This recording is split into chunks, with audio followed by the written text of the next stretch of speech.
welcome to our third Life on Tap of the semester. If you haven't been to either of the other two that we've already put on, I would love to hear feedback on the new setup, the new venue, this new setup of me talking to our guests instead of them just talking to you from the podium. So please feel free to give me any feedback that you have. And I'm just going to get started by introducing them, and then we're going to get right into it. And at the end, we will have time for questions. So Erin is somewhere around here. She'll walk around with a microphone, so just raise your hand and we'll get to you. All right.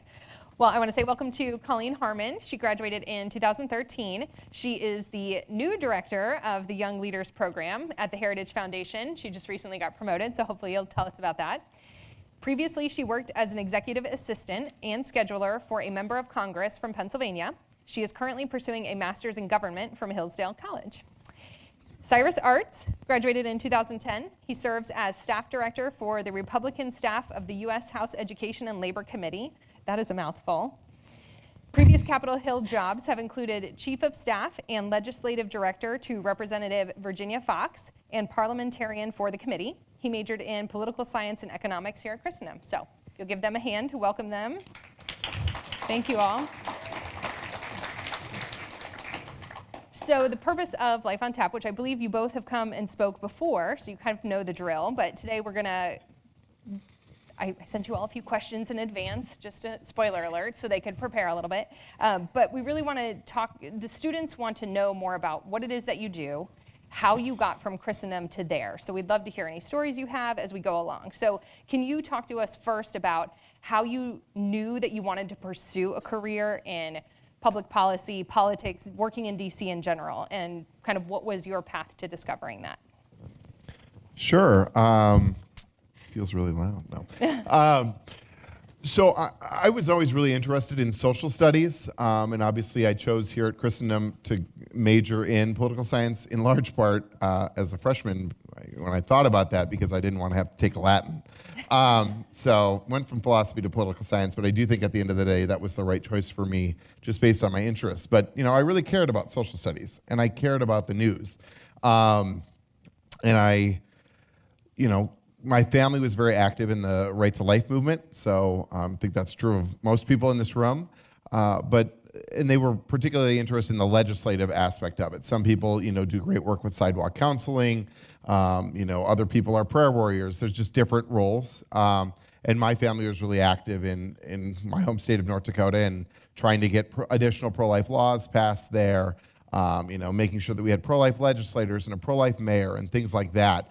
And so I went to the National Right to Life Convention when I was 12 years old in Chicago, and I met their federal lobbyist. And I learned a little bit, I don't really know what as a 12-year-old I took away from this conversation, but there was Congress, I knew that existed, and this man was there and working on issues that he cared about and doing these different things with the House and the Senate. And so I found that really interesting, and I always thought, wow, I'd really like to go and work in Washington. And I ended up, my first internship in Washington was for National Right to Life, and then I ended up and have, since more or less since graduation, worked for the House of Representatives. So, I was really interested in it from a young age, and so drawn to it. And then once I started doing the work, I found that I really liked it. And a lot of people don't have that experience, and they envision that they're going to have a career, and they try it out. Like for my wife, she really wanted to be a doctor like her mom, and she got to be a senior in college. I was like, what, I'm going to reconfigure, and that's led her to the things that she does that she loves. So there's nothing wrong with not loving the job that you have or the job that you start out with, but I just so happen to love it. And once you get that sort of positive feedback from your first day making copies in an internship and working in an Excel spreadsheet, then I stuck with it. Nice, thank you. Yeah, what about you, Colleen? Yeah, kind of a similar trajectory here. From high school, grew up in a family. My mom was very politically motivated, very smart and involved in our community. And I went every year to the March for Life with her, loved the city in Washington, D.C., and really felt the momentum of that day of being able to walk past these buildings and sort of be gawked at by people in the windows above and wondering, why are we here in this city? Really made me think about kind of the American political structure. Why is it that we march against Supreme Court decisions? What's the purpose of Congress? What are all of these different things? And having learned in high school, kind of your basic civic overlay, was just interested in understanding that more. In high school, strangely enough, I was in 4-H. And one of the things that we did was National 4-H Conference. I was selected as a delegate from then my home state of Maryland to represent at this national conference that was happening in Chevy Chase, Maryland. And one of the days is sort of a lobbyist day. They take some of the high school students to the Hill to speak to members of Congress. Later, being a scheduler, helped to facilitate this for other high school students.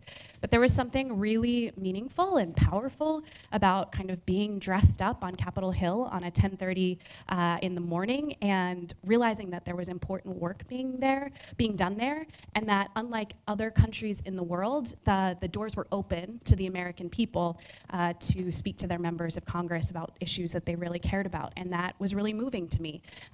Very few countries are blessed with the things that we are, and one of those is being able to speak to members of Congress about what we think is important, and also they have an obligation. It's delegated to them that they need the consent of the people, in theory, I guess. We can talk to Cyrus about that, about what they can do on a daily basis. So when I came to Christendom, it was after President Obama had won.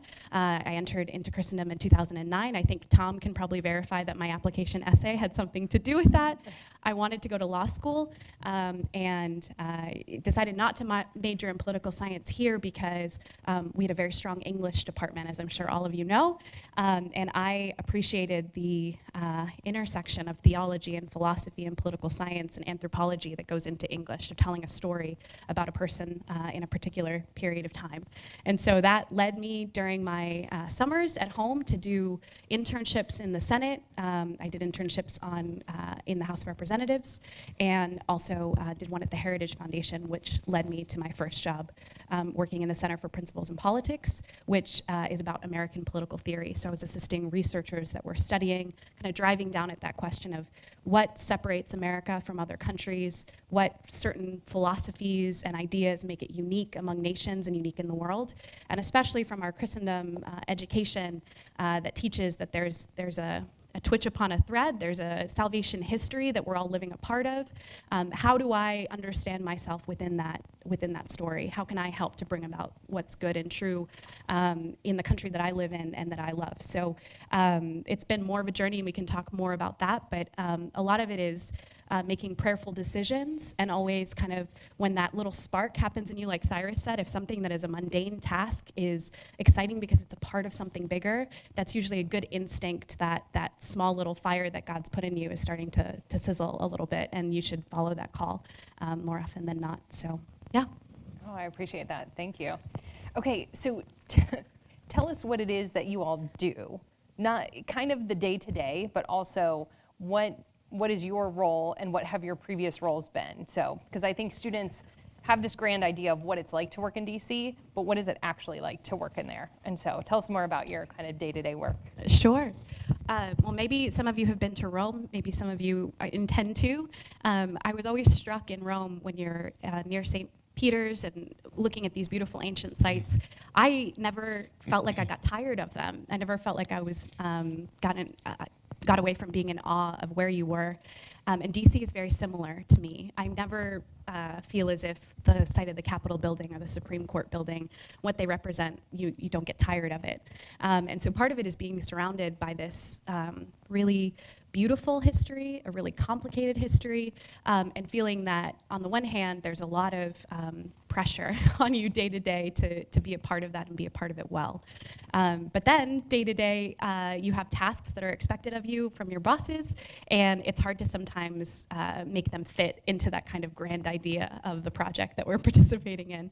So my job as the director of the Young Leaders Program is to bring in 60 to 70 students every semester to the Heritage Foundation to work with our researchers in foreign, economic, and domestic policy, as well as in our communications team and our development team, and help to facilitate and to participate in the daily operations of the Heritage Foundation. But in addition to that, what I've organized is an educational program that helps them understand public policy, that helps them understand the foundational American principles, as well as develop some career and professional skills. as part of the department operations as a whole, we're unleashing an outreach strategy to students across the nation. Many of you here, maybe it's changed since I've been here, but I think the biggest dispute was between sort of conservatives and libertarians. Now I think there's sort of an integralist movement and a Republican movement and all of these different things. So your college our college is predicated on freedom of speech, freedom of thought, intensity and intentionality of thought, and all ideas sort of enter in and are looked at and mulled over and judged good or bad or need some work. Other students on college campuses don't have that freedom. Many of them are totally shut down, harassed, and unable to speak their mind as conservatives, and are persecuted for them. And so part of what my department does is give them the resources and arm them with knowledge as well as with friendships and other things that you need to fight battles, to feel as if they should speak the truth and that they have the capacity to do so. And so a lot of what we're trying to do is to train up young conservatives on worldwide, really. We have a program that we've reached a lot of students who are in South America, who are in former Soviet states, who are all over the world trying to be freedom fighters in their own right, and we're trying to arm them. So my day-to-day is making sure that they have the resources that they need and that our interns are well taken care of. This will probably be, hopefully, I won't be too verbose tonight, but a little bit, one of my slightly longer answers, just because I think if you took the time out of your night instead of playing video games or working on homework to come here, you probably are somewhat interested in exactly, how it works in Congress. What is the actual work there? So currently I'm the staff director for a House committee, but I'll talk a little bit more about how it is for an individual member of Congress's office, and I'll give a little bit about what I do now working for one of the committees in Congress. So there's obviously 435 members of the House of Representatives and 100 senators. So each one of them has a staff. So in the Senate, staffs vary sort of depending on your state size. So California, if you're a senator, you have 60 staffers. And if you're North Dakota, where you have 700,000 citizens, you maybe have 25 or 30 staff. In the House of Representatives, everyone's about the same, where they would have 15 staffers or so in DC, and then another 10 back in their district, wherever that district may be in America. Talking primarily about these jobs in DC, there's 3 major departments. So there's an administrative department, a communications department, and a legislative department. So the administrative is where you have your scheduler, you got a staff assistant who greets folks at the front door, organizes tours for people coming to DC. Kind of those sorts of things. Then you have the communications department, so you've got a press secretary, and they're writing press releases on the bills that the member does and explaining votes that they have and setting up interviews and writing a newsletter every week that goes out to the members' constituents. Handles any inquiries that come in from the press, things like that. And then you have the legislative department, and that's the department that kind of runs the public policy aspect of the role. So you get, when I was in a personal office, we would get probably on average about 30,000 phone calls, letters, and emails a year. I would say that's probably on the low side, and it's probably gone up in the 3 or 4 years since I did that work. The number's probably gotten higher. I'd say a lot of offices probably see something like 50,000. So you've got a couple people who are on a day-to-day basis, kind of their entry-level job is to respond to those letters. So obviously not every letter gets one individualized response. You might get 1,000 letters in on right-to-life issues, and so they're going to get, generally speaking, the same letter. But that's where a lot of people, starting on Capitol Hill, after they do an internship, which is a first step, and then they're a staff assistant, and they organize tours and unlock the front door to the office, they become a legislative correspondent, and that's where you get to write those responses and learn about a variety of issues, which I think is something that all of you, as you're thinking about your potential career, should be thinking about is, how can I get as much broad, universal experience within that field or industry as possible? A lot of times in an internship at a company or on Capitol Hill, you'll help people from different departments, but you should really welcome that. You shouldn't silo yourself at this stage and say, I think I only want to work on transportation policy, so I'm not going to listen to a word they say about tax policy or however that maybe works in the industry that you actually find yourself in. But so folks start out as a legislative correspondent, they get introduced to all these issues, they write these letters, and then you would become a legislative assistant, and they're managed by a legislative director. And so obviously we have hundreds of issues that come before Congress, but we can probably put them in a basket of somewhere to 20 to 30 issues. And that's everything from, tax and transportation to energy to postal issues to things like right to life and national defense. And so in a House office, the Senate office would have more people, but in a House office, they divide those issues between 3 people. And they would be, those legislative assistants, at that point, you are oftentimes the mouthpiece of the member of Congress. You're the first one to look at the bills. You write a vote recommendation. Every time that bill, if something comes up for a vote, you're the one who says to your boss, I think you should vote yes or no, and here's why. And on most bills, they maybe think about it for 30 seconds. That's the level of trust that's placed in you.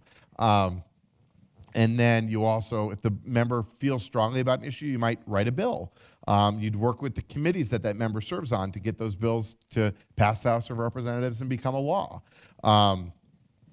You'd handle requests from other offices to become a co-sponsor of a bill or do things like that.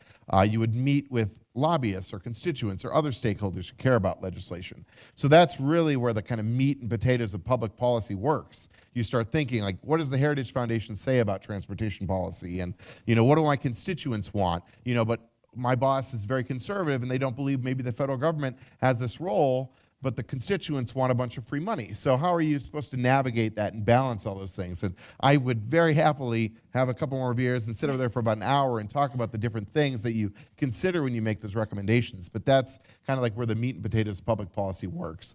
And so in my career, I was at one point a legislative assistant, then a legislative director, and then a chief of staff. And as a chief of staff, it was my job to make sure that all of these departments did what needed to be done so that my boss felt that she was adequately serving her constituents, and then in a very real sense that she did so well enough that they wanted to reelect her.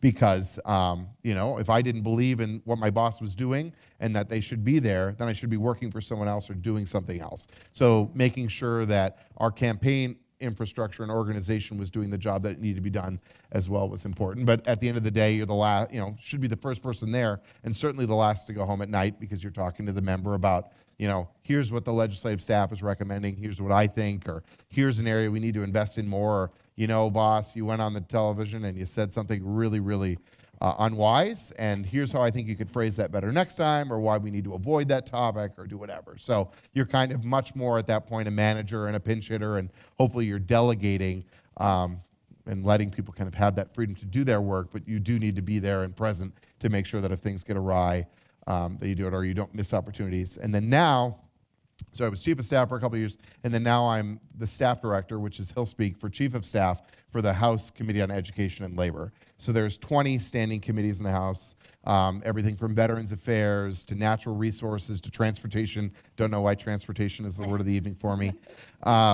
But my job is similar there. We have a similar infrastructure. We've got a communication staff, administrative staff, and then a very large policy staff that does everything from, pre-K education to, helping older Americans get the job training that they want to stay in the workforce if that's their choice, and then everything on labor policy from minimum wage to current vaccine mandates from the federal government or from employers, to things like making sure that nursing mothers have protection so that there's somewhere for them to pump or to otherwise provide for their child. And so I do a very similar role there. We got about 30 people and make sure that everyone is doing what they need to be doing, that the Democrats are in the majority, so we're more often responding to what they're doing. But just, going to a lot of meetings, talking to a lot of folks in the congressional leadership. So, the Democrats have got Nancy Pelosi, who you guys have probably heard of, and our leader in the House is Kevin McCarthy, who no one has heard of. But, we work with their staff to make sure that we're not just representing the 22 Republican members of Congress that serve on our committee, but the 200 Republicans that serve in the House of Representatives, and that we're reflecting their positions in the work that we're doing and organizing with other committees as we react to things like Biden's $3.5 trillion reconciliation bill, things like that. So it's a lot of coordinating, a lot of reacting, a lot of advice, things like that. But nice. Okay, thank you. That was very helpful. I learned a lot. Did you all learn a lot? Yes? Okay, wonderful. They learn not to come next time. No. This is probably second to writing and publishing, potentially, the thing that students tell me they're most interested in. They're like, I want to work in DC, I want to work in public policy. And so I think we have a potentially smaller crowd this week just because it's midterms and everybody is a lot of people are studying. Thanks for coming out. Yeah, so thank you all for coming out, and how dare the others decide studying is more important. Yeah, and before you get to your next yeah. question, Cyrus Yeah. did such a good job of covering the House of Representatives. I do want to tell you a little bit about Heritage, because I went kind of to my day-to-day, but the Heritage Foundation is what's called a think tank in Washington, D.C., and that's kind of like an inside the Beltway jargon to mean a policy development business. And so the organization hires researchers to study foreign, economic, and domestic policy, and then advise Congress on those particular topics. So as I'm sure you learned and gleaned from Cyrus's very good overview of the House of Representatives, Congress is very busy and has a lot of demands on its time. And so they're not always able to drive into the overall impact or the ideas or principles behind particular policy proposals. And so think tanks in DC in a lot of ways pick up the ability to have an expert in that topic dive down on that and be able to better understand all of the implications for it. So for example, in military policy, if someone was interested in talking about military readiness or capability, we would have a researcher who would have some knowledge of that area being able to either look at particular bills that have been proposed in Congress or propose their own policy solutions to problems that they see in that area.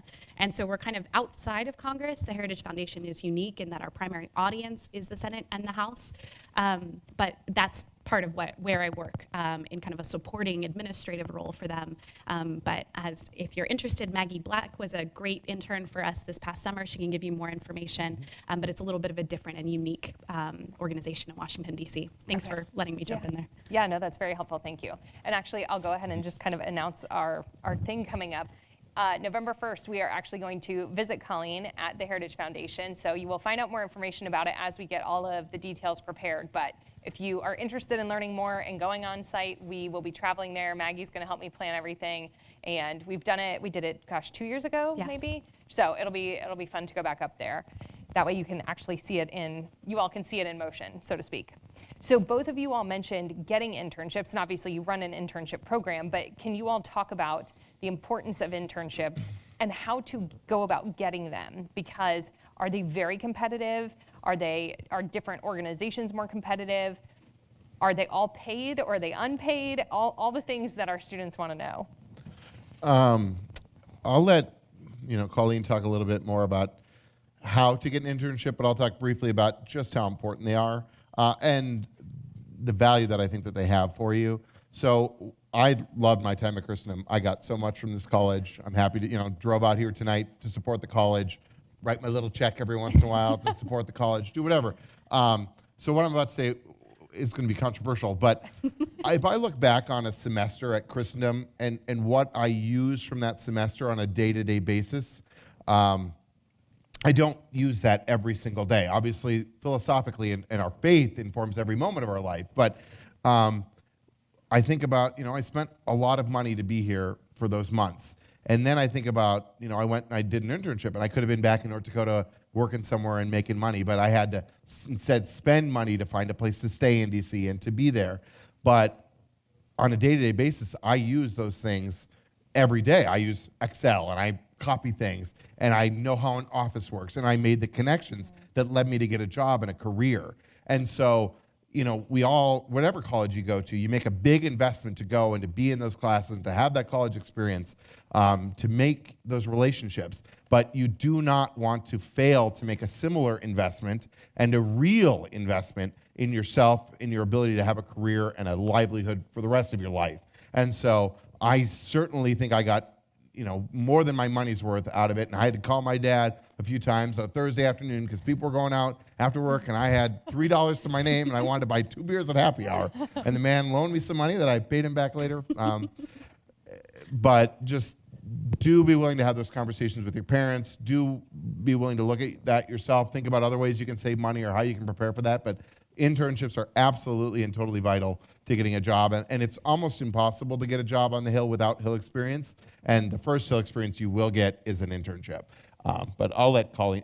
Getting a Hill internship is quite easy, and if you ever need any help, let me know. There's a lot of slots, and they pay. Yes, they do. And I think it's sort of like the curtain of Oz, and you're just like wondering, how do I get over there? And a lot of time it's calling and just catching a staff assistant in a panicked moment. And he's like, yes, I'll hire you. Can you be here today? I feel like there's a lot of opportunity out there. That's how I got my internship on the Hill. My brother went to the Naval Academy and received his nomination for that academy appointment from our member of Congress. So I called and mentioned that and thanked him, and then said, hey, I'm looking for an internship to do this summer. Are you looking for anyone? And they brought me in for an interview that afternoon and hired me. So, and I think especially since so many of you already know how to carry yourselves professionally, I don't think the dress code can go understated in your comfortability. You don't look like it's the first time I've ever put a suit on or tied a tie. It actually is super helpful to be able to have that when you walk in and you've kind of figured out your personal style, you know who you are, and that is very immensely helpful. And as Cyrus said, it's very difficult to get into Congress without having an internship. And as he mentioned, when I was an intern on Capitol Hill, I was living with my grandparents, and I basically had just enough money for Metro fare, which I earned on the weekends at home lifeguarding. So it was a challenging time for me. There are, thankfully, at least coming back now, receptions. There are lunches that you can go to. Like, in a lot of ways, if you're creative, there are meals available to you. We do. Congress pays now. Yes. We have a specific appropriation, so we're able to pay more like, you get your Metro benefits are paid for, and you get at least $1,000 a month. Which is excellent. We're in a different world. Yes. It's not a ton of money in DC, but it's certainly different than it used to be. Yes, and all of that was just to say it's worth it. It's worth the sacrifice to get there and has paid off dividends. And I'm glad that you're in a better position for that particular one. So definitely look into internships, and when you're in them, do the best that you can in them. I think that recommendation that you get from being a trustworthy and on time, a ready to do anything intern, really the reputation that you build within the building will be the verbal recommendation that someone gives to someone. DC is a very small town, and I am often asked for recommendations for people that passed in and out of my life 2 or 3 years ago, and a lot of times that can be make or break for the next door opening for that person. But it's also a great opportunity, because if you excel in it and you do really well, you can kind of easily breeze through the next part of it. I do hire interns at the Heritage Foundation. We have a competitive process, but we're certainly not the only game in town hiring for interns. There are a lot of conservative organizations, including the National Right to Life, I think, still has interns. Most every organization that exists in CC has some sort of internship program in place. What we're looking for in interns are, in a sense, general skills. So knowing through our application process what you believe and why. So we're looking for organizational fit.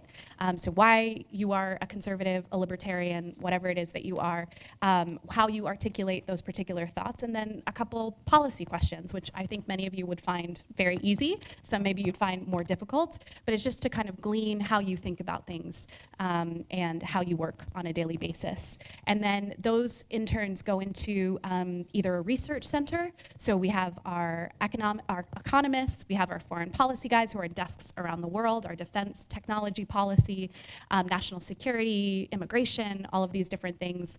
And then you have the domestic policy center, which is healthcare, welfare, and education and labor are kind of those different areas. So all of them hire different interns to work with a researcher.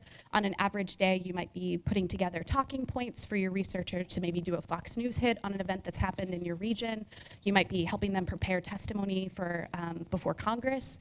You might be checking footnotes for them. You might be looking up facts of how many icebreakers does the Coast Guard have for a particular paper that they're having published soon. And you're basically aiding the research capability that they're doing in that office, as well as reading a lot of information about that particular region of the world. So in a way, you become a bit of an expert.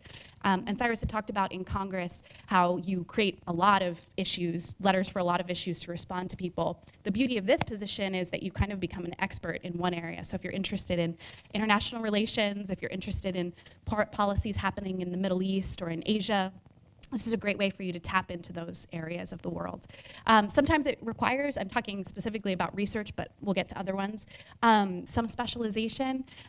So for example, we have what's called the China Transparency Project in our Asian Studies Center, and it requires our interns to speak either Mandarin Chinese or French because of the Chinese encroachments into Africa and their investment in different areas. So languages are always helpful. Languages are helpful throughout DC. That's a good way to prepare.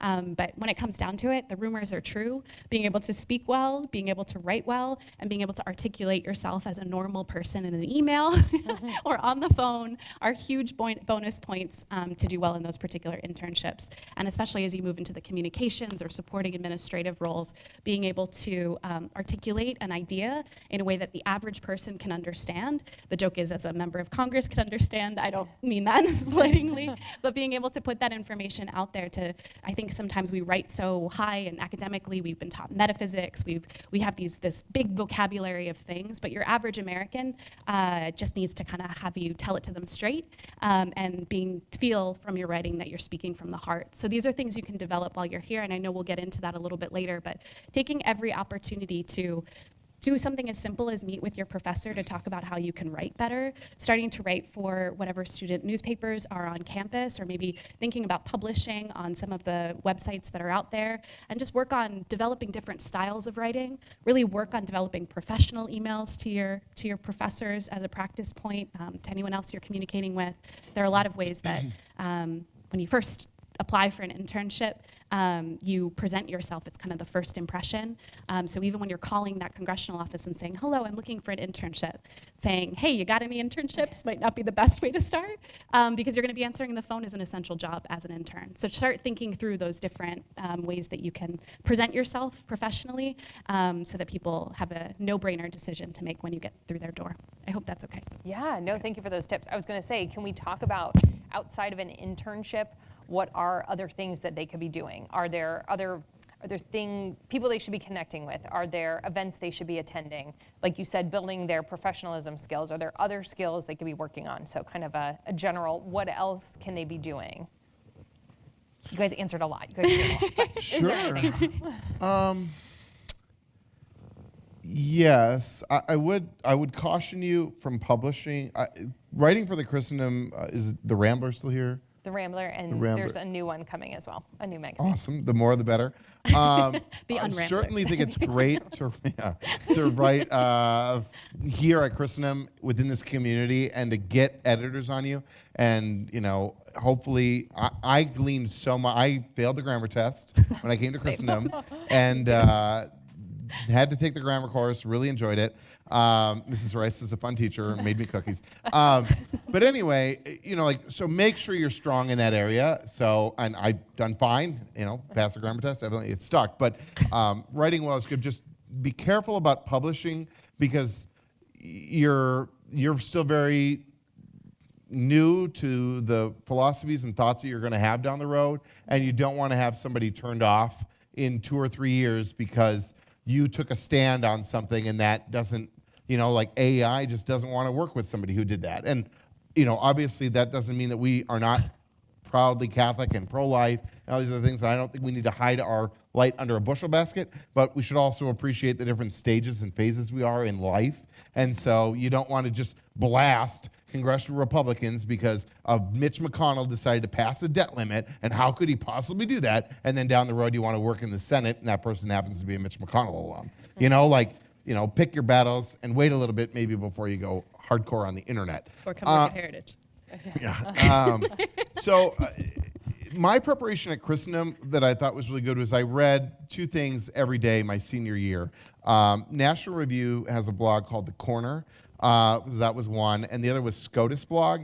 And I was a poli-sci major. This is stuff I lived or died by. But the reason I committed to read it every day was because it forced me to learn a lot about a lot of different things. And that meant that when I went to DC and I was in my first Hill internship, I was able to have a conversation about a lot of issues that came up. And then again, I was specifically focused on Congress. And SCOTUS blog was primarily focused on the Supreme Court, but it talks about different legal issues and things in law speak, and you learn a lot of different concepts that when you later on go to work on legislation ends up being very helpful. So I think having that sort of like real in-depth policy knowledge is useful. There's a journal called National Affairs, and I strongly recommend if you're at all interested in public policy, you should subscribe to that, or hopefully they get it at the library here.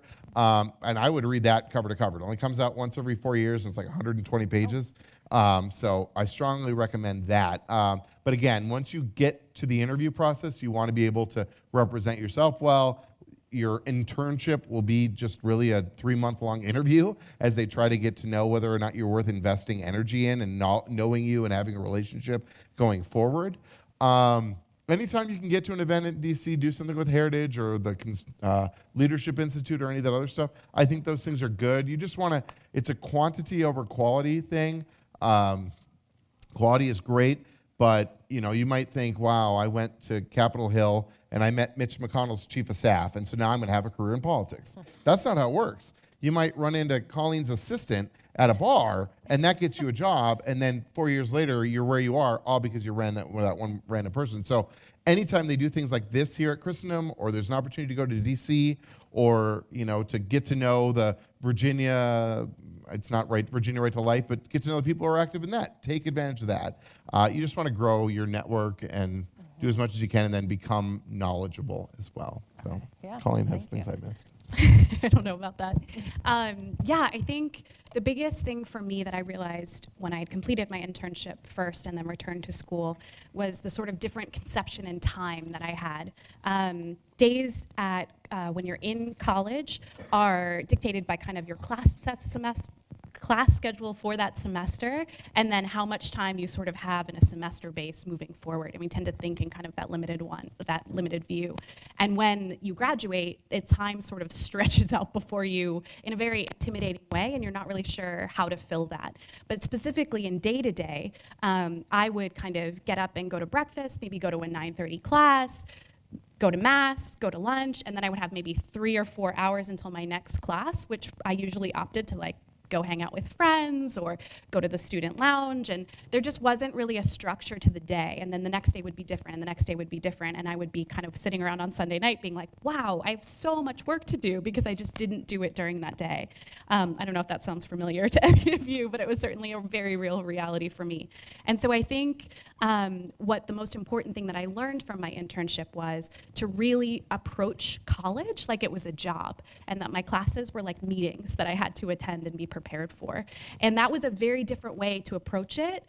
There's still plenty of time for fun after kind of 5:30 after dinner. If you were really good and structured about that, you had the whole rest of the evening free, with very few exceptions, unless you were had a really packed day schedule. But maybe you have only classes on Tuesday and Friday. What are you doing? Are you just kind of goofing off in the middle of those days? Trying to think about your time and how you do that, and really starting to put in, looking back on college, I wish I had gotten up early and worked out in the mornings. I wish I had gone to early morning mass so that I had lunchtime to work on studying things. So really take a look at how you're approaching your day, and start thinking about way of developing those habits of virtue that really come out later in your life and free up so much more time.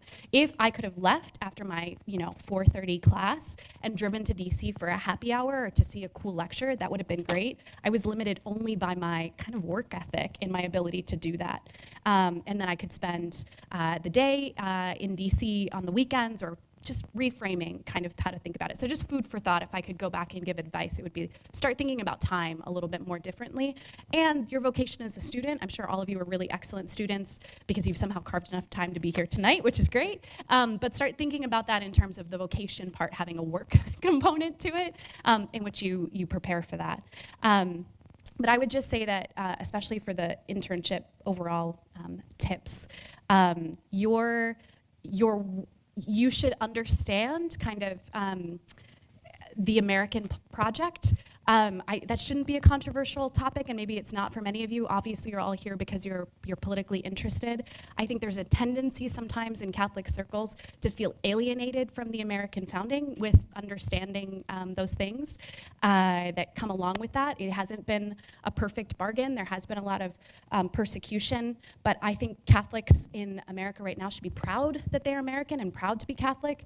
And I think part of our identity is constantly searching on how to make those things coincide in a way that is beautiful and increases religious liberty and individual liberty in order for individuals to strive towards God in the way that they are best suited to. And so many of you should take America seriously and start thinking about the ways in which our country is failing on our beatitudinal duties, but also how we can help provide solutions for that later as Catholics. And really, I'm glad that you're all here to assert yourselves into that arena. There is, I think, a tendency for people to kind of just pull away from it and go into the Shire, and I just try to remind people that Saruman burned the Shire too, and we have to somehow defend that particular area, and you must in some sense. So even if you just are thinking about doing an internship, it's a great opportunity to be on the Hill, because as an American, you understand how the sausage is made. You understand that kind of Madisonian idea of tea and pouring it into the saucer to cool. You understand the fire and passions of what people want, and where cool reason kind of enters in to sort of Madisonianly romanticize it. But it's a great way to better understand yourself. So that was a little long-winded, just to trying to give you a little bit of an encouragement in that regard. Yeah, thank you. Thank you. Okay, kind of switching gears. Tell us what it's, well, first of all, I'd love to know where you all live, not in a creepy way, but just where do you all live? How far is your commute? Are you living in DC? And then tell us about what it's like to be there, and depending on where you live. Oh gosh. So I live on Capitol Hill. My house is about 5 blocks away from the Capitol, so it's about a 10-minute walk to the central part. I live relatively close to Union Station in a really cute little, what's called an English basement, which I had no idea what that meant. It's literally just a basement, but it means it has windows. So my little basement has windows. It's English somehow because of that. And I live alone, but this is the first stretch of time in which I've done that. Usually I lived in one of the townhouses on Capitol Hill with groups of friends or with other girls who are working in the city. There are a lot of beautiful houses there. So we're right in the middle of it. It's a great neighborhood. There are a lot of coffee shops nearby. There's literally yoga studios and cycling studios and anything you could want from a city being right around the corner. There's the metro station is right around the block. So it is full city living, but also it's close to obviously the securest, one of the most secure areas in the world. And for the past year, it was a little bit difficult. We are right in the middle of it. I think DC, it's no surprise, is under some amount of threat. We are a powerful and free country, and people don't like us. But over the past year, in 2020 especially, the street right next to me was rioted on, and the businesses were destroyed. There's where I live and where I work, and Cyrus was in the middle of it, obviously had a fence around it for a little while. So sometimes it's not the best or most fun place to live. For those reasons, it can be a little bit scary, but it's overall felt very safe and very beautiful and good, and I think just reinforces the message that if you're gonna work in a place that is important, there are going to be things that come along with that. So I'll kick it over to Cyrus to give an insider's view of that particular one. So my house, I'm a little, been gone from Christendom for a while, so my wife and I wanted to buy a house, and you could either buy nothing, or you could buy a house with a yard and be in a not great part of town. So we're still in Washington, D.C., but we're across the river in a neighborhood sort of called Anacostia on the northern side, which is fine. But I would not be afraid to live in D.C., right? Like, so if you're thinking, man, that's not a great area, D.C., you'd probably draw a circle near where my house is. And I live there with my wife and with my 1.5-year-old daughter, right? So I wouldn't have them somewhere that I didn't think that they were going to be safe and okay. So obviously it's disconcerting to drive downtown and to see there's a few businesses that are boarded up. And we had some really bad times in the summer of 2020, and I was at work on January 6th and watched out my office window as some hooligans did some really horrific things. So those moments come, but I think those moments come most places. So I would never let a fear of big cities or this or that American unrest deter you from pursuing a career and going to Washington. I know a lot of very happy and fulfilled people in Washington, and none of them left or felt like they wanted to leave because of what has happened. And I do think, God willing, that it's been something of an aberration, because I've been in DC now for over 10 years and never had anything like that before, and I don't expect to see something similar anytime soon. But my commute, so I drive, is about 20 minutes. She's probably a 10-minute walk at most away from her office. We both lived in different houses on Capitol Hill. I did the same DC row house life there with friends, had an apartment on Capitol Hill. It's a wonderful neighborhood if you end up in Congress. There's certainly great areas in Virginia where there are Christendom alums that have houses. There's other nice neighborhoods in DC, but Capitol Hill is a great one to recommend. Like she said, it's city living, it's fun, it's convenient. There's a vibrancy and a life there. Here in Front Royal, everything closed by like 10 when I was in school, and that's not the case in DC. Bars close at 2. So that can be a lot of fun. Okay. Yeah, and just to reinforce, it is safe, but it can be scary. I mean, I think that's maybe because you're a strong guy and but that's, there are parts of it that are trade-offs, and so you have to be safe. You have to be aware of that. It's not a city in which to be naive. It's not, you don't wear 2 headphones when you're running, these sorts of things. Like I just want you to be aware of the realities of that. I wouldn't mess with Cyrus, but I would mess with me. And so I wouldn't go running. And so I think that it's something you need to be aware of, but it's certainly safe. I walk to work every single day and everything is fine. And I don't want that to deter you. I just want you to be aware of the reality. Some of us would find that exciting. I don't know. Sure.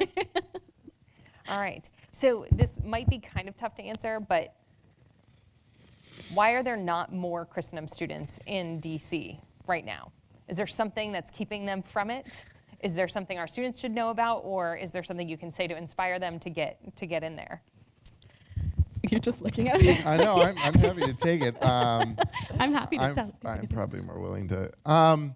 I think, frankly, that it is a failure of students to recognize their own potential. One real impediment is the lack of an alumni network, right? There's Colleen and I, and there's a handful of other people, and Tom McFadden has done a great job of tracking us over the years and has all our emails, and we are happy to help you. Yes. And Christendom students rightly see the value and importance of family. The vast majority of us came from great and wonderful families, and we want to establish those on our own. And so there's a lot of ring by spring, and that's great if it happens for you. It sure didn't for me, and I've had a great life, so don't feel bad if it doesn't happen for you. But, it's hard to go into DC where it's expensive and you're going to rent. When you're thinking, I'm going to get married, and you're the guy at Christendom, and you're like, okay, now I got to provide because we're going to get married, and there's probably going to be a kid right away, and I got to be able to provide for the kid because my wife is probably going to want to stay at home. And so I think, one piece of advice that I want to get to at some point is don't go to law school right away. But the same sort of thing is out there, like, take a moment, and if you're in a relationship where you think, man, I might be in a ring by spring situation, talk about, like, do we want to take some space and figure out if we want to swing for the fences and make some decisions that give us the space to time things out where we can have 18 months in DC before we get married or before we decide that we're called to have children.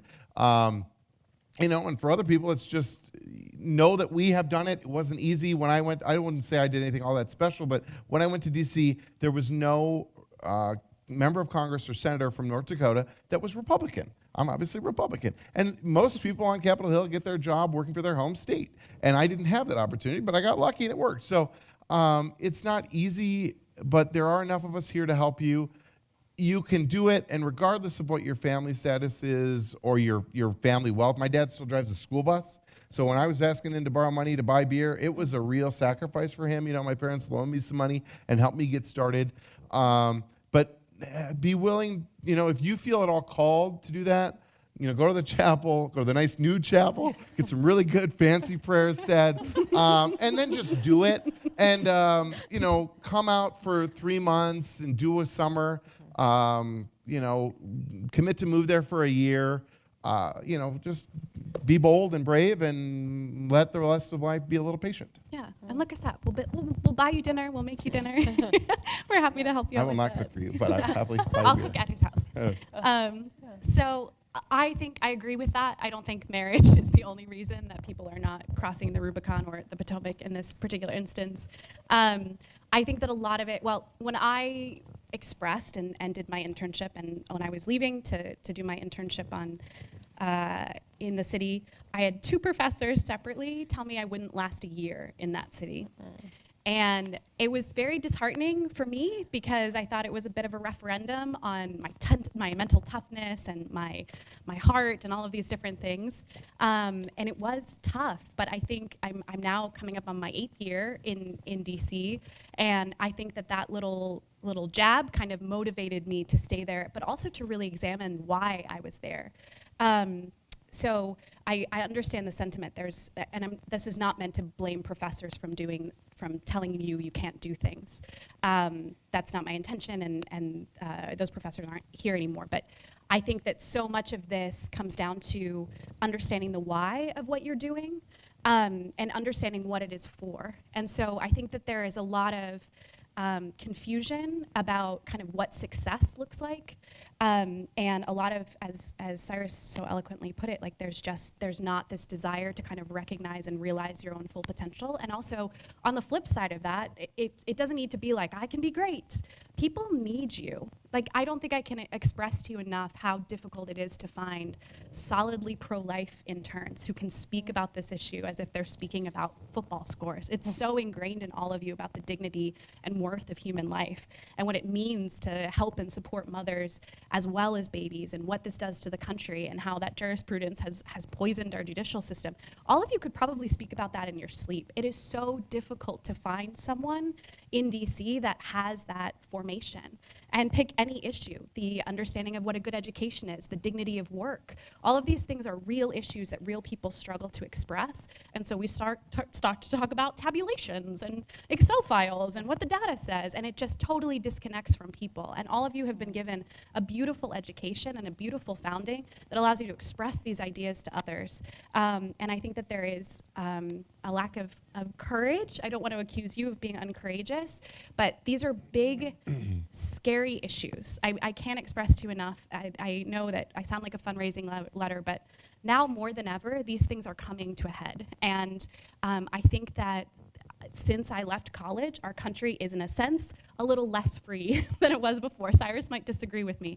But there are some important things that are going on right now that you have to be willing to kind of step into the fray. When I was here at Christendom for a year, the Marines came and did a demonstration on our field, and a lot of guys went out and did it, and I have been so interested to see how many of them joined the Marines. And I think it's because they suddenly could see themselves being a part of something bigger, being part of kind of the fight, and were able to kind of visualize it. But if you stay in Christendom and you don't kind of accustom yourself to what is out there, you aren't going to necessarily take it on.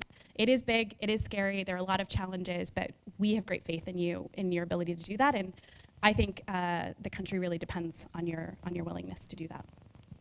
Awesome, thank you. Thank you for your honesty. I really appreciate it. So, because we're kind of coming up on time, I want to make sure we leave time for questions, but is there anything that we didn't cover yet that you wanted to make sure you said before I turn it over to them? I don't think so. Yeah. I'm going to go back to the law school thing. Okay, yes. So I wanted to go to law school right after I graduated from Christendom, and then I must have gotten the advice from somebody that, and also, like studying for the LSAT and otherwise preparing for things is not necessarily my strong suit, particularly in college. But and you turned out fine. It's worked out, and that's actually a point that I've made at this before. Is Colleen is brilliant and smart and very capable, and demonstrated that at Christendom. I didn't do as much in my classes, right? I graduated with a perfectly acceptable GPA. But I don't say this to be like, oh, don't pay attention, it's stupid. I squandered good that I could have in my life.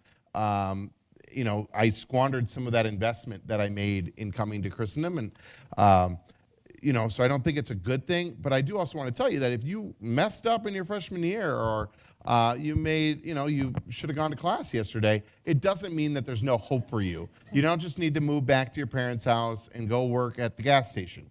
There's still hope for you out there, but it does mean going out there into the real world, getting an internship, doing things like that, and that will give you an opportunity, hopefully, to find out where your strengths are and then be successful. But I don't want you to be a junior here and feel like, man, I can't do it, man. I got a C average or something like that. So I certainly was nowhere near the valedictorian of my class.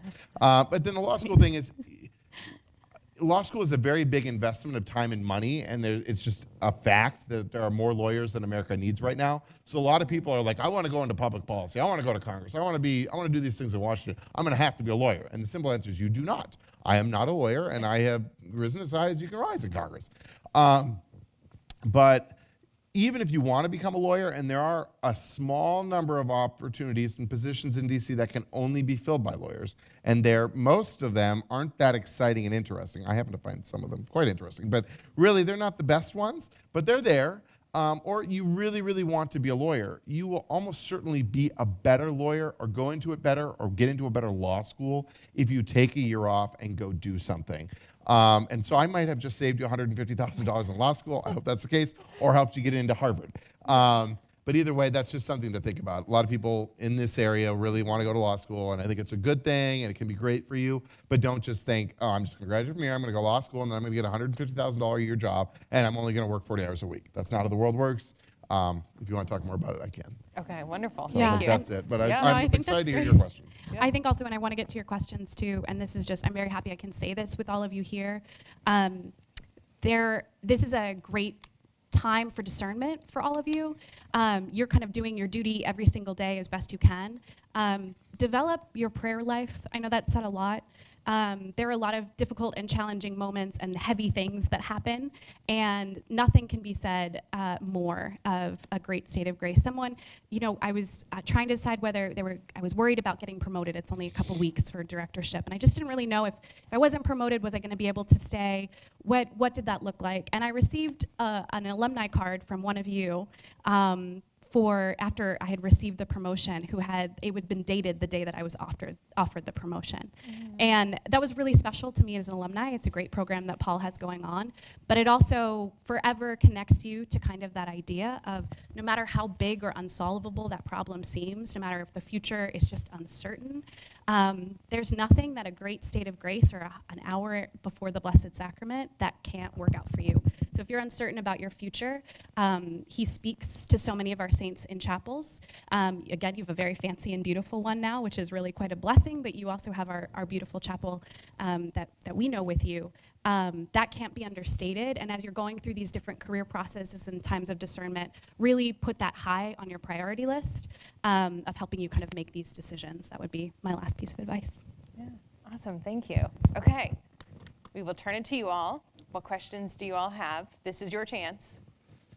Yes, got Maggie over here.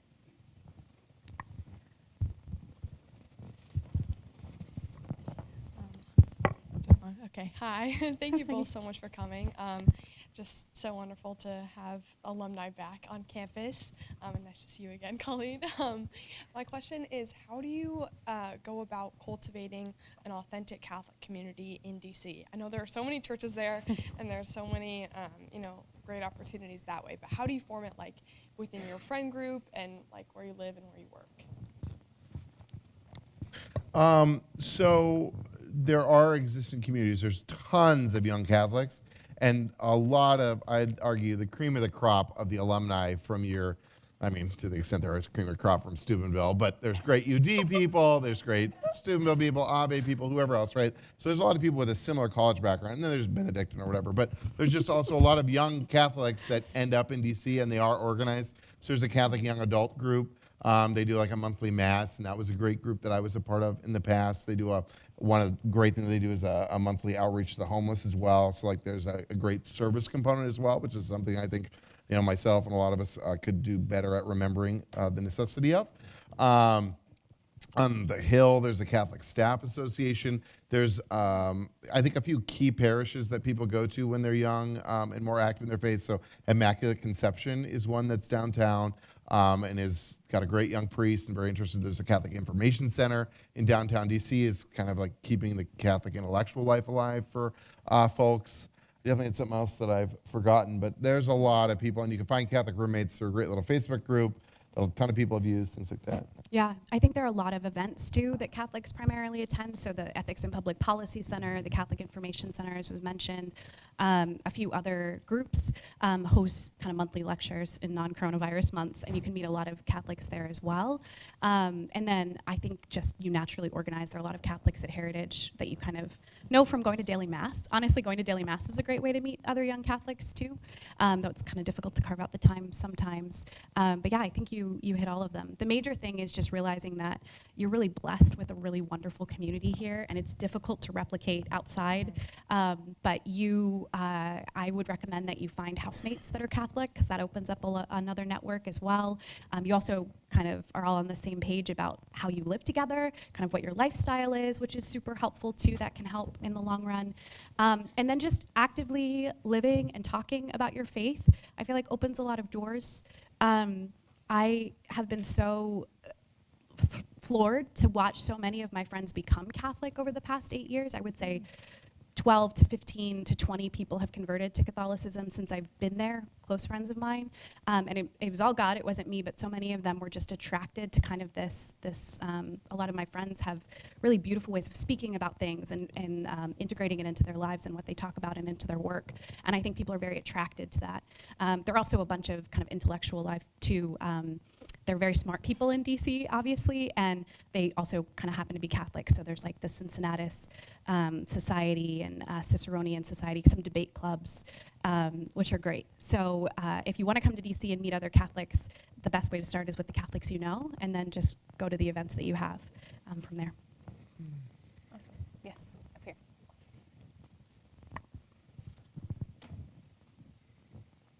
I just wanted to say thank you again so much for coming today. I just wanted to ask, what has been the most rewarding moment in your career at DC? And I don't mean necessarily something general, but an instance where you just felt fulfilled and that you were making an impact, because it sounds like you guys have incredible jobs.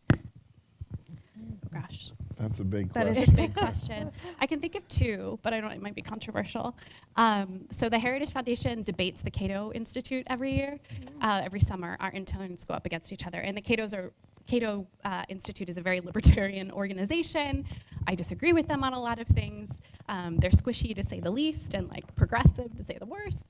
And so we lost to them every year, just got absolutely smashed. And so my first year that I went in, I was determined to beat Cato. And so I admit it, I vetted resumes on the basis of debate skills, and then hired a lot of interns who were able. We did auditions and we trained up for it, and we just absolutely walloped them, which is great. It's not like I participated in the good and the true and the beautiful, but kind of. It was just really fun to see that these conservative ideas could be articulated well, and that they could win out in kind of the public square. So I'm sorry to any of you who consider yourself libertarians in the room.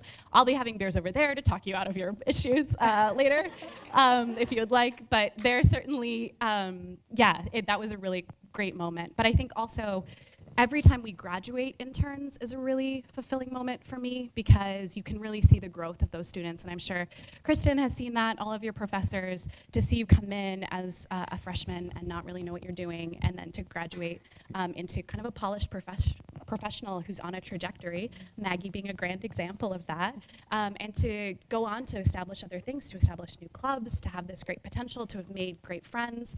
I've had a bunch of my interns get married.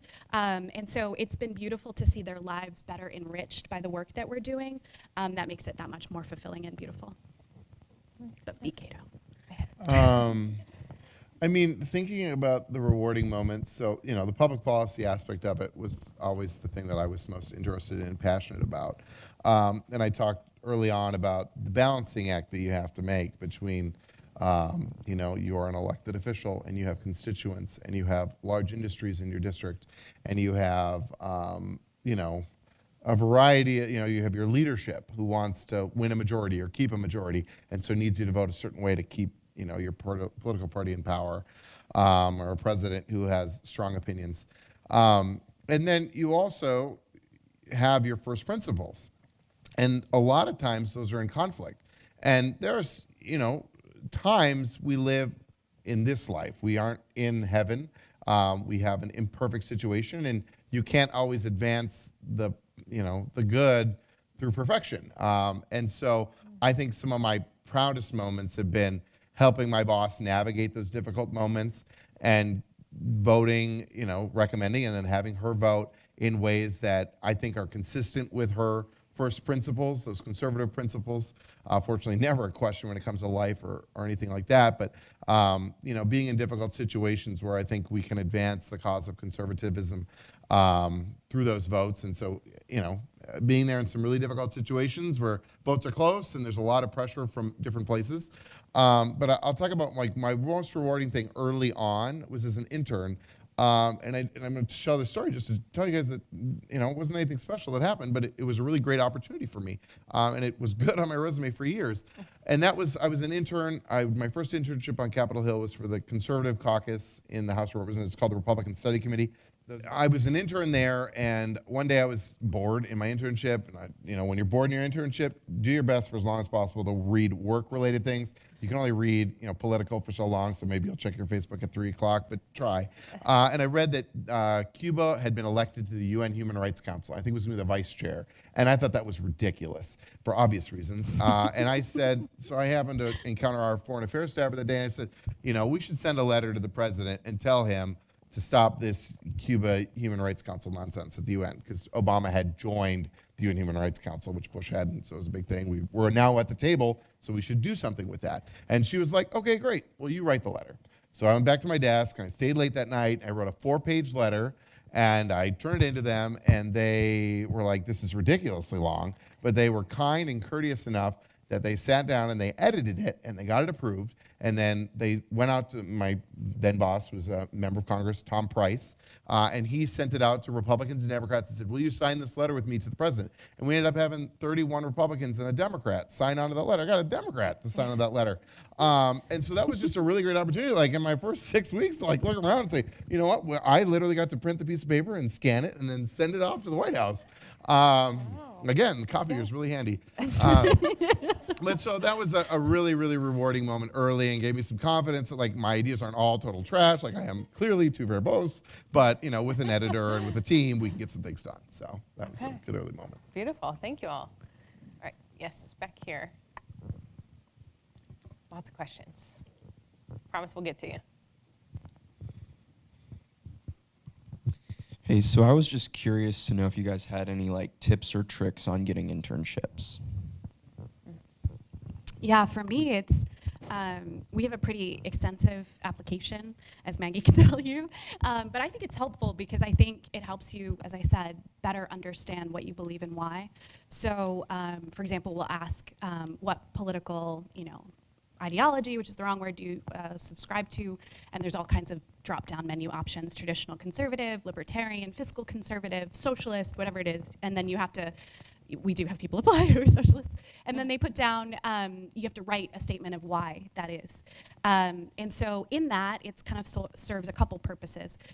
It shows me how you write. It shows me how you think. And it definitely tells me a lot about your ability in a research role to write for an analyst on a prompt that is most inwardly directed. But then there are also questions like, should a judge rule? How should a judge rule? Should trade be restricted between two people and two nations, et cetera? So you kind of have an idea of where you fall on particular policy topics. And getting internships isn't relative to my application, but the way that I kind of think about it is you, as Cyrus said, are developing your ideas and your thoughts. But for example, when I was interviewing for the Senate, I remember distinctly being in one of the study rooms in the library, and I think I hadn't slept in 48 hours, and because of tests and all of these things, and I'm doing this interview, and the person asks me, name one other senator than the person you are interviewing for. And I literally, I couldn't do it. My brain stopped working. And this is someone that has been memorizing who's in office forever. And it was just one of those moments where I realized there's so much more. And it was because I was exhausted, but on the fly, it just wasn't second nature, because even if I had been able to know who it was, I don't know if I would have been able to say why. And so I would just challenge you to do the extra step of not just having one issue, like if you really care about the Second Amendment, that's great, but be able to articulate like why you believe in free markets, or why you believe in the right to life, why you think about these things. It'll make your interviews much more dynamic. It'll make your writing much more dynamic. And if you get into a role like Cyrus is in for an internship and someone says, hey, no one wants to write this letter about the Farm Bill, you have a little bit of groundwork to kind of start from when you're going through those things. But I would just say double check everything. I think sometimes it's easy to go back through a good read over, read it out loud. I have a tendency to leave words out, so if I read it out loud, I'm able to like see. I think attention to detail is really important. And as far as getting an internship, please connect with me. I'm part of a group and manage something called the Young Freedom Leaders. And so I have a great awareness of kind of across the conservative movement, what fellowships, what internships and things are available to you at other organizations, which is sometimes difficult to come, and I'll be happy to share with you as well. Because take advantage of your time as an undergrad student. There's a lot of funding and a lot of opportunities for you to take in that sphere, whether that be an academic conference or a fellowship. Sometimes once you graduate, you're ineligible for those programs, so it's good to be aware of them now. And so attention to detail, knowing what you think and why, and being able to express it are huge. And then just being like a friendly, genuine person, not someone that's like there to be the most professional robot, but just being yourself is really goes a long way. Well, and yourself needs to be somebody that people want to hang out with in an office. Yeah. And you know, like think about that, right? Get some positive, constructive, not necessarily positive, get some constructive feedback from your friends. You know, if you got somebody who doesn't ever like to sit next to you at class, maybe go up to them and say, hey, what am I doing wrong? Because you want to know now. You don't want to learn in a job, wherever that may be. We all have our rough edges. So I think interview tips is like a whole category we could probably take another hour on. But I do ask, why are you conservative in every interview? And I will say, without a doubt, the number one most required and valued skill in Washington is your ability to write. A lot of people can sit in an office and not talk to people all day, but every one of us writes all the time, and you are judged based on your writing product. And we do a writing test for the vast majority of our roles, and dozens and dozens of top candidates have lost that slot because they can't write. If we get too many grammatical mistakes, we just put it in a different pile and it's never looked at again. So writing is a really big one. The other thing is, I would apply to a lot of internships, and you need to take every application serious. Like Colleen says, don't just apply to a bunch of them and think, well, I applied to 30, so it didn't really matter, I didn't think about that essay. Like, these are very important to you, and the better internship you get, the less investment will be from you. Heritage pays and provides housing better than Congress does. If you want to be on Capitol Hill, I'd still take the congressional internship. But a lot of people, maybe they don't get a congressional internship, they don't get a heritage internship, they might find a free internship somewhere, but they could have been paid if they put that effort in on the front end. So look at this Young Freedom Leaders thing, think about your AIs, your heritages, your leadership institutes, whatever, and apply to as many of them as you can and do a really good job. And it probably won't take that long because they're going to ask similar questions and they're going to do whatever, but it is something that is worth doing and doing well, because there's a lot of good, smart kids out there that are competing, but Congress is probably the easiest fallback. Colleen is right. We do need interns at the last minute. You can always fit another one in, and now we have free money for it, so might as well have as many good ones as we can. Yeah. Okay. Great. That's so helpful. Yes. Over here. Going off of internships, what did you struggle with the most, like learning-wise, whether it be a program or like a social skill? During our internships? Yeah. Yeah. As can be suspected, I talk too much. So, again, we were just talking about, like, you need to be somebody that, Hill offices are very small. So I went several years before I had a door, and having a door is like a big deal. It's a real moment. And until then I was in a bullpen, and we had 6 permanent staff and like a couple extra cubicle walls, and then you got interns, right? So there might have been 8 people in not a particularly large space. And that is not at all uncommon on Capitol Hill. So you really need to be somebody that people like, and you also need to know your role, right? So now, if I want to run my mouth at the water cooler, people probably got to put up with it because I run their reviews, right? So they're not going to complain that much. And I also need to, in my role, understand that sometimes I need to leave so they can talk smack about me at the water cooler, and we don't take that too seriously, Sure. But again, if you're an internship, you want to be competent and noticeable. You want to be willing to ask questions and insert a comment every now and then, but you don't want to be the one that's like noticed all the time. When I was working at National Right to Life, I did 2 summers there while still at Christendom, and in my second summer, I got in a meeting with the executive director and the president and the deputy executive director, and we were talking about this big fundraising dinner they were going to do in New York. And I don't know why they let me be in this meeting and have ideas, but there was a question, and I had an answer, and I answered. I thought it was good, and then somebody came back with the executive director came back and said, "Oh, well, that's interesting, I like that, but I think we should do this, this, and this." And I said, "Well, actually, here's why I really think we should do this other thing." And everybody was calm, cool, and collected. And afterwards, the deputy director came up to me and was like, "Hey, we really like your work. We think you're doing a great job. You're here for 2 years for a reason. But when David says, I think not, we just go with that." And so as an intern, I need to learn, you know what, I was lucky to get 1 shot, and they didn't hate me just because they disagreed with that idea. But it was really about not exposing my entire personality on the first day and letting people hopefully learning what space other people had filled so I could find my niche and then fill that role. Yeah, I think that's great. That's got to be a definition of professionalism. Like, don't be your whole personality all at once. Yeah, as an intern, I think there was kind of twofold, kind of the day-to-day and then the broader experience of it. I think in some ways, as an intern, I was sort of, I struggled with networking, which is a tough thing to do, especially when you're kind of the first time in a room talking to people, or you have to approach people and small talk, which I kind of struggle with anyway. And so one of the biggest things for me was, at first, I just avoided kind of going to receptions, going to happy hours. I avoided speaking up at meetings or introducing myself to people in the elevator. And I really felt that as time went by in my internship, my opportunities were sort of staying the same, and other people who were great were networking. Doors were opening for them left and right. And I think part of me resisted networking at once because it seems like a little bit of like an exchange. It seems as if like you want something and I want something and we've connected and now we've got something. And I just didn't like that. I wanted to have more meaningful relationships, and still trying to figure out what that was. And it's true in DC that there is some level of exchange. I mean, we can talk about networking more. But it really is, as time goes by and I open myself up to it, set down a goal to go to 1 reception a week, then the next week I had to go to 2, the next week I had to go to 3. I couldn't do more than 3. I'm too much of an introvert. But putting up these goals to challenge myself to do this, and then at that I had to talk to 2 people, and the next one I had to talk to 4 people. And so I was kind of like trying to hit these numbers of pushing myself a little bit further.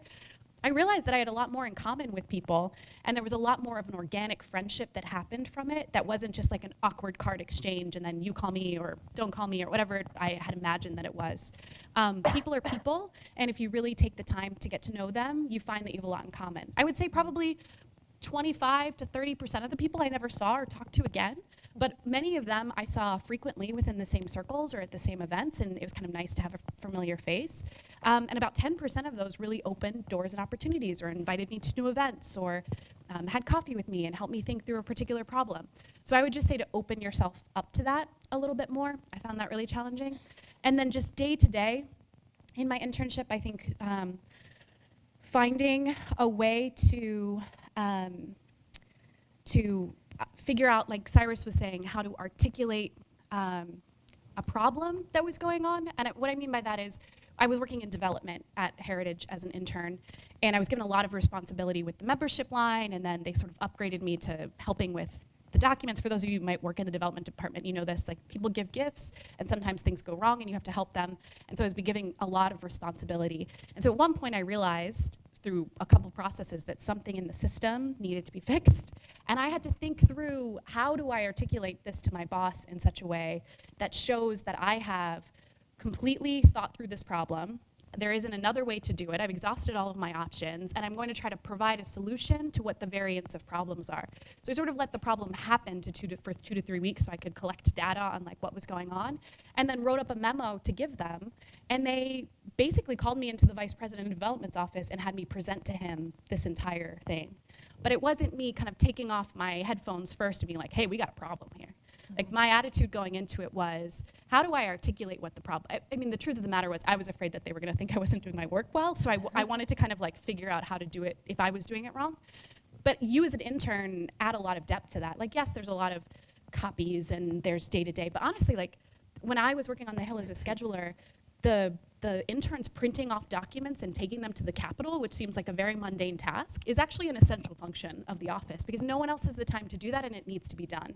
And so your work in that particular space is essential, even if it is perhaps the most boring of it. So that would be my advice, is kind of face each challenge with a solution mindset and then be able to articulate and present that to the way. So if you're pulled into the president's office, you're able to tell them what's going on in a way that is diplomatic and doesn't make somebody feel like they did their job incorrectly or that they missed something. I think that's an appropriate place in the hierarchy.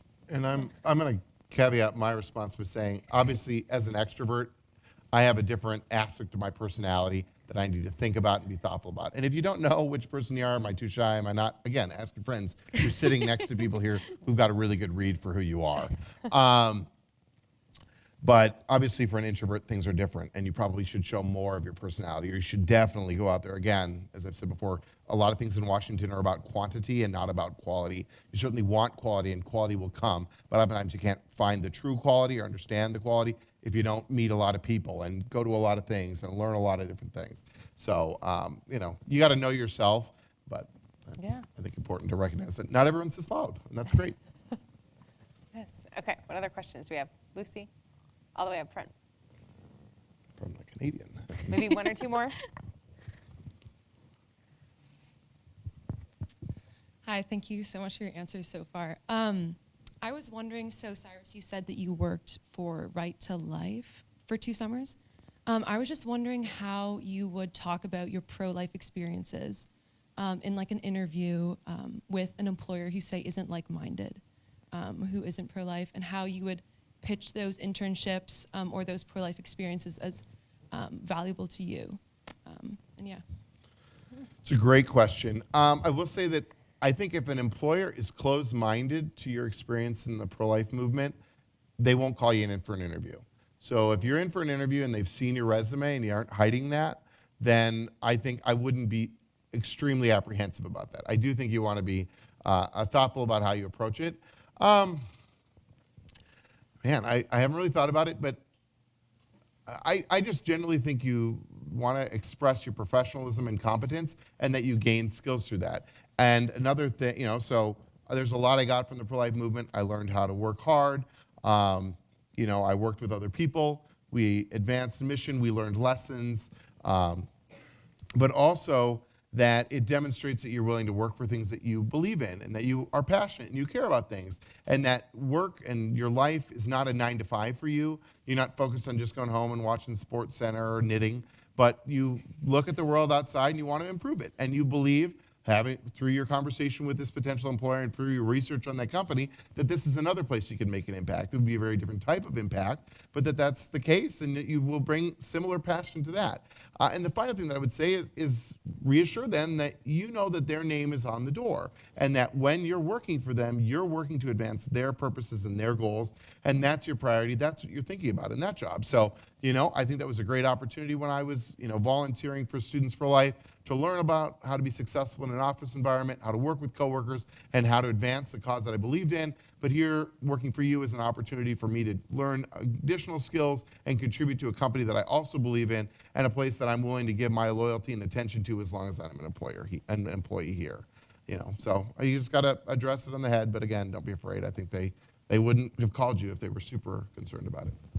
Yeah, I think that's a great answer on that topic. The only thing I would add is in DC, it's a little bit more polarized.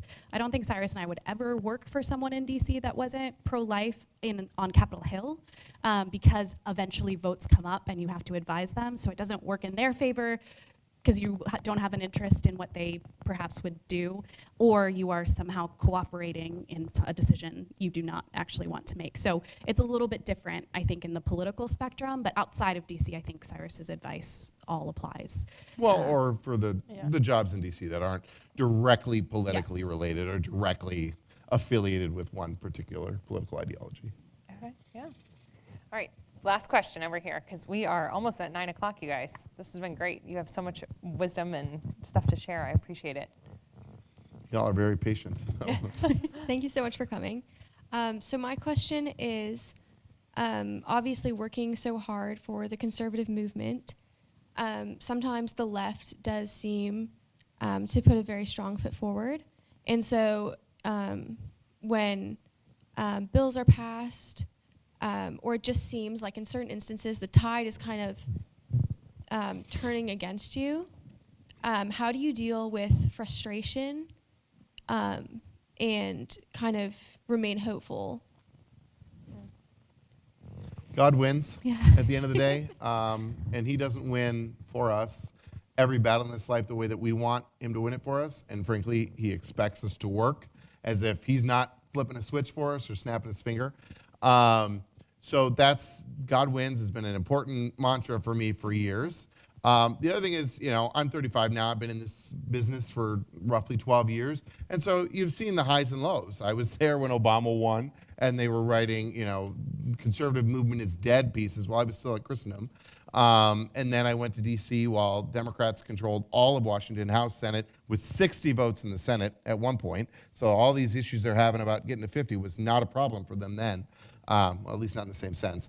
But then we saw 2010 and a big election there. So what I've learned is that for every setback, there's something that happens. And when we thought, man, 8 years of Obama are going to be followed by 4 more years of a pro-abortion liberal Democrat Hillary Clinton, that was not the case. And we're going to set Trump aside for the evening. But, that was certainly a situation where there was a reversal of fortunes from what we expected. And I have every confidence that in 2022, we're going to win the House back. And Joe Biden is no longer going to be able to move much, if any, of a legislative agenda that is worth any of us getting all that concerned about.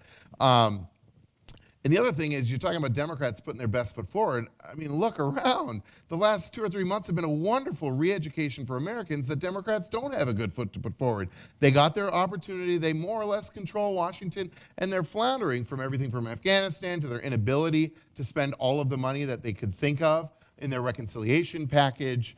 Nothing is going well for them. And I don't want you to walk away from this and think, the Democrats aren't going to be able to pass their bill or do this or do that. They're going to have legislative victories in the next year and a half, and they're going to win elections in the future. But a big part of it is just knowing that God has a plan, and I'm just supposed to do my work, and that when there are bad days, there will also be good days. And finally, recognizing that work is not where we're supposed to get most, if even a lot of our life satisfaction from, right? I didn't meet my wife till I was 30, so it's not just like, I have a family and that's where it was my friends, it was my parents, it was whatever else, it was the people that I was spending time with, the fact that we have this wonderful faith that is everything from the experiences that we have at Mass to the nice times that we have at Theology on Tap. So that's really where my life satisfaction and hope and comfort came from. But it is really awesome to celebrate an election night. Republicans do well. We'll say that as well. Yeah. And in my non-capacity as a Heritage Foundation employer, I encourage you to get involved in local, state, and gubernatorial elections and start to influence that a little bit more as well. There are opportunities here in Virginia. You can work for particular candidates. Elections are important. The policy side might be a little bit sexier and cooler, but the campaigns are really important to get those guys and the good ones there. So I encourage you to stay involved at that level too. I don't know if the Myers-Briggs stuff matters to anyone, but I'm an INFJ, which is very thoughtful and wants to understand these big and beautiful ideas and kind of despairs when those big ideas don't pan out in the real world. So I feel like I'm living in a constant state of disappointment of just but it's beautiful. What are they doing? And so it's hard to live in DC sometimes, but you also feel as if you are kind of fighting the good fight on a day-to-day basis for those things. And I think Cyrus is absolutely right. You have to not put your entire self-worth in that. You have to put so much of it into the hands of God and his providence, and just every opportunity that you're given to do your work well on the side of good is a moment well spent and contributing to that effort. And I don't think I could say it better than Cyrus does. I'm not married, I'm not dating seriously, and for a little while that can be hard. You don't have a family other than those that are outside of DC, so you really lean heavily on friendship. And I think there are a lot of beautiful ideas and thoughts on friendship that you find to be really true in those particular areas. Finding 1 or 2 friends who really understand your heart and your motives and who can encourage you in those particular areas, and then making time for it. I think when you're a warrior, sometimes you'll be be at work until 9 or 10 p.m. And you have a lot of work that you need to do, and so you just kind of focus into it thinking you're going to make a difference. And a lot of times it just requires you to put it aside for the day and go and think and talk about other things, and focus on the good and focus on what's beautiful, and maybe even focus on being charitable, of recognizing that like you're feeling a little bit low, but like Cyrus said, there's opportunities for service. There are a lot of homeless people in DC. There are a lot of elderly who are lonely. There are a lot of people who need encouragement. And sometimes we think on these kind of macro levels of all the things that need to be done across the world, when my neighbor might need someone to talk to. And so really looking around day to day to kind of see where your acts of service can be better in the world, and in that sense to kind of act conservatively. We talk about civil society being a solution to government, but I'm in the government working all the time. I'm not doing that in my communities. And so trying to be outside of yourself and really find that human connection, because at the end of the day, that's what it's all for. It's a great question. Thank you. Yeah.